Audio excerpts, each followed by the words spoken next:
ഈ കേക്ക് ഉണ്ടാക്കാൻ അറിയുന്നവർക്ക് വീട്ടിലേക്ക് കേക്ക് ഉണ്ടാക്കാൻ കുറച്ച് മടിയാന്ന് എല്ലാവരും പറയും. ഏറെക്കുറെയൊക്കെ സത്യമാണെങ്കിലും എന്നാൽ സത്യമല്ല എന്നും പറയാം.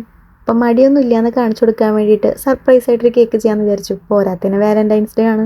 കേക്ക് സർപ്രൈസ് ആണല്ലോ, അപ്പം ഞാനും അത് സർപ്രൈസ് ആയിട്ട് തന്നെ ഉണ്ടാക്കാമെന്ന് വിചാരിച്ചത്. അതുകൊണ്ട് എൻ്റെ കയ്യിൽ സാധനങ്ങളൊന്നും ഉണ്ടായിരുന്നില്ല. തലേ ദിവസം ഉണ്ടാക്കിയൊരു ക്രാഫ്റ്റിൻ്റെ കുറച്ച് ഐറ്റംസ് ഒക്കെ ഞാൻ അതിൽ നിന്ന് നൈസായിട്ട് നൂരി മാറ്റിയിട്ടുണ്ടായിരുന്നു. അപ്പോൾ ഈ ഒരു റോസ് ഫ്ലവർ അതിലുണ്ടായിരുന്നു കേട്ടോ.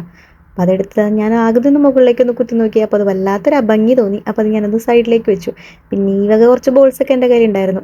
അപ്പോൾ അതും കൂടി വെച്ച് കൊടുത്തിട്ടുണ്ട്. പിന്നെ ഈ ഒരു സ്റ്റിക്ക് വെച്ചിട്ട് നമ്മുടെ ഹാർട്ട് ഷേപ്പ് ഉണ്ടല്ലോ, അതിനൊക്കെ ഒന്ന് ഇതുപോലെ സ്റ്റിക്ക് ചെയ്തിട്ട് അതൊന്ന് വെച്ച് കൊടുക്കുന്നുണ്ട് കേട്ടോ. അങ്ങനെ ഡെക്കറേഷനൊക്കെ കഴിഞ്ഞു എന്ന് വിചാരിച്ച് തിരിച്ചും മറിച്ചൊക്കെ ഒന്ന് നോക്കിയപ്പോൾ എന്തൊക്കെയോ ഒരു കുറവ് പോലെ എനിക്ക് ഫീൽ ചെയ്തു. അപ്പോൾ ബാക്കി കുറച്ച് ക്രീം ഉണ്ടായിരുന്നു. എന്നാൽ പിന്നെ ഇതുപോലെ സൈഡ് ഒരു ബോർഡർ പോലെ കൊടുക്കാമെന്ന് വിചാരിച്ചു. വളരെ കുറച്ച് ക്രീം തന്നെ ഉണ്ടായിരുന്നല്ലോ കേട്ടോ. പിന്നെ എന്തൊക്കെയോ ഒരു കോൺഫിഡൻസ് കൊണ്ട് ഈ ഒരു വർക്ക് കംപ്ലീറ്റ് ചെയ്യാൻ പറ്റുമെന്ന് വിചാരിച്ചതാ. ഭാഗ്യത്തിന് അത് കംപ്ലീറ്റ് ചെയ്യാൻ പറ്റിയിട്ടാ.